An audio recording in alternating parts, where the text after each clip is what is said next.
On est parti pour les exercices sur l'image numérique. Et ma première question est la suivante. Quelle est la définition d'un capteur constitué de 5500 par 4100 photosites?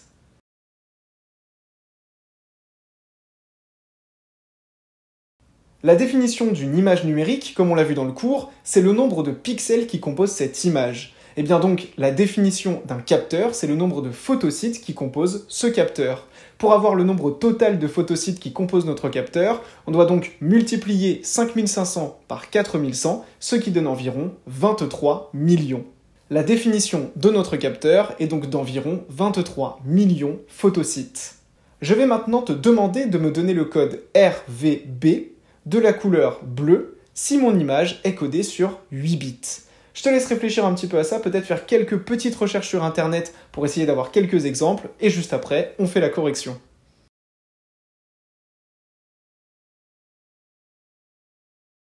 Comme je te l'ai dit, chaque pixel est constitué de 3 composantes, sa quantité de rouge, R, sa quantité de vert, V, et sa quantité de bleu, B. On a donc un code RVB avec la quantité de chacune de ces 3 composantes. Pour la couleur bleue, si on a une couleur purement bleue, voilà, il n'y a que du bleu, on n'aura aucune composante rouge, aucune composante verte, par contre on aura beaucoup de composantes bleues, la valeur maximum. Du coup ce qu'on va dire, c'est que R, il sera égal à 0, on n'a aucune quantité de rouge, V, il sera égal à 0, on n'aura aucune quantité de vert, par contre le bleu aura la valeur maximum possible, qui est égale à 255 si mon image est codée sur 8 bits. En effet, comme je te l'ai dit dans le cours, si mon image est codée sur 8 bits, il y a 256 valeurs possibles pour chacune de ces composantes, R, V et B.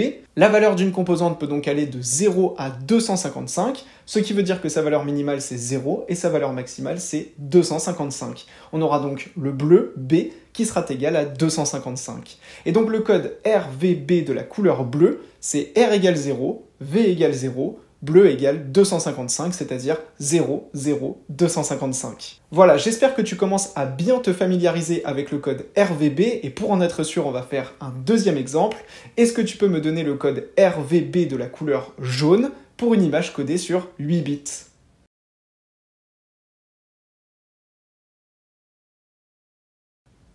Alors si tu te souviens un petit peu des cours d'art plastique que tu as pu faire, la couleur jaune, elle est composée de rouge et de vert. C'est-à-dire que pour faire la couleur jaune, on va mélanger du rouge avec du vert.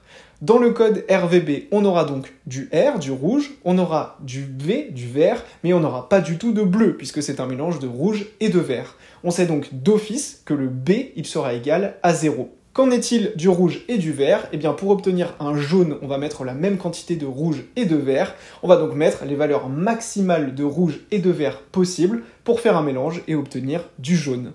On aura donc R égale à 255, la valeur maximale, V égale à 255, et B qui sera égal à 0 car il n'y a pas de bleu dans le jaune. On aura donc 255, 255, 0. Dernière question que je te pose dans cette vidéo d'exercice.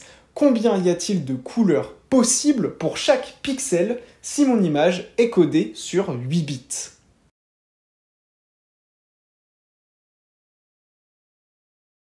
Cette question était peut-être un petit peu compliquée, donc on va revenir dessus ensemble. On sait que pour chaque composante d'un pixel de mon image, eh bien, j'ai 256 valeurs possibles. J'ai donc 256 valeurs possibles pour le rouge, 256 valeurs possibles pour le vert et 256 valeurs possibles pour le bleu. Cela veut dire que chaque composante a 256 valeurs possibles et que j'ai au total 3 composantes. Je vais donc faire 256 fois 256 fois 256, c'est-à-dire multiplier entre elles le nombre de possibilités que j'ai pour chaque composante pour obtenir le nombre total de possibilités que j'ai de couleurs pour chaque pixel de mon image. Le calcul est donc très simple. Chaque pixel peut avoir 256 fois 256 fois 256 couleurs possibles, ce qui est environ égal à 16 millions de possibilités. Ça veut dire que pour une image codée sur 8 bits, pour chaque pixel, j'ai environ 16 millions de possibilités de couleurs différentes. Et voilà, c'est la fin de la vidéo d'exercice. Merci de l'avoir suivi et à très vite dans la prochaine vidéo. C'était Théo, ciao!